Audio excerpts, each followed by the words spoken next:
stand here today to speak for a boy. I stand here today to speak for a girl. A boy and a girl whose lives are done, over, complete. All too soon. The boy was going to be a world-class surgeon, helping out in all corners of the earth. His brain is unique, his methods new, could do more than 10 doctors could do. He finds cures like a hobby, saves lives for a day job. What an irony it is to save lives when he couldn't even save his own. He was a kid into his books, one that rarely spoke. Apparently that was an excuse to make him a joke, to push down his books and beat him down, because beating him up would have meant he had a chance at happiness in that town. One day he had enough. And as he took his last breath following the gunshots, with him went all those souls that he would have saved. All gone. All too soon. The girl was to be an inspiration. Her music the soundtrack to life, her story a lifesaver. Proof that one could rise above the taunt the names of stupid, sluts, idiot, and lame, of outsider, outcast, abnormal, weird. Every single day of school she feared, but why? Because somewhere deep down, she knew she was different. And she hated herself for it. She was ashamed of who she was. That in a world full of puzzle pieces, she was the one that never fit, the one flame that never lit, the one uppercut that never hit. Little did she know about the bright path that was ahead of her. A future where the humbleness from her childhood and the talent from her teenage years combined into a superstar. Of course, it's hard to see that when trees of discouragement hide the pathway, when storms of sadness surround her sunny days, and when it took to the internet, that was when it really sunk in. To read those words on the screen, written in permanent internet ink, kill yourself. Nobody likes you. You are useless. What is a girl to do at that point?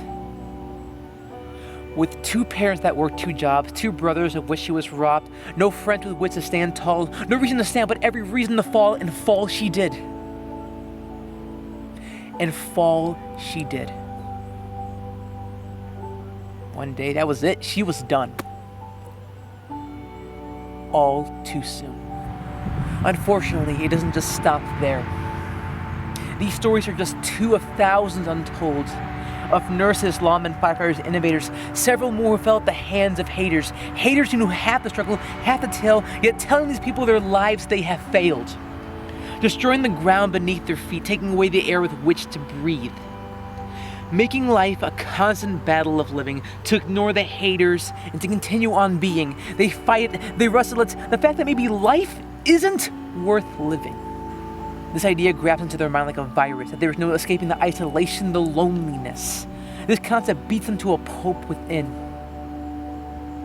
Sticks and stones may break our bones, but words break something ever more fragile. Words break the soul. And yeah, we may not exactly remember what was said, but we'll always remember the feeling. That's the feeling we'll take to our grave. The feeling that someone made of dislike, cruelty, bullying, and hate. So how does one learn to take a stand? To speak up for themselves and with bullies do battle, take control of their lives and get back on the saddle. It all starts with an idea. One simple idea. The same mind that once gave them incriminating thoughts can now do them good, to help them turn to other thoughts as they should. For the world is a mass with 7 billion souls. Why should one or a few decide they are dull? A thought can be the difference between life and death, to either embrace or defeat the threat. So listen here, soldiers, you're about to bid war. You're about to do things you didn't think you could do before. Say hi to the new kid, greet that outcast. For memories and happiness that will ever last, because you never know when that one phrase or word will stop them from unexpectedly meeting our Lord. Which is why it all starts with us and only us. For to save their lives is a must.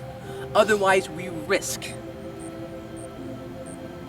forever and ever being told tales of children and teens never growing old because they decided to use a permanent solution to a temporary problem and perish. All too soon.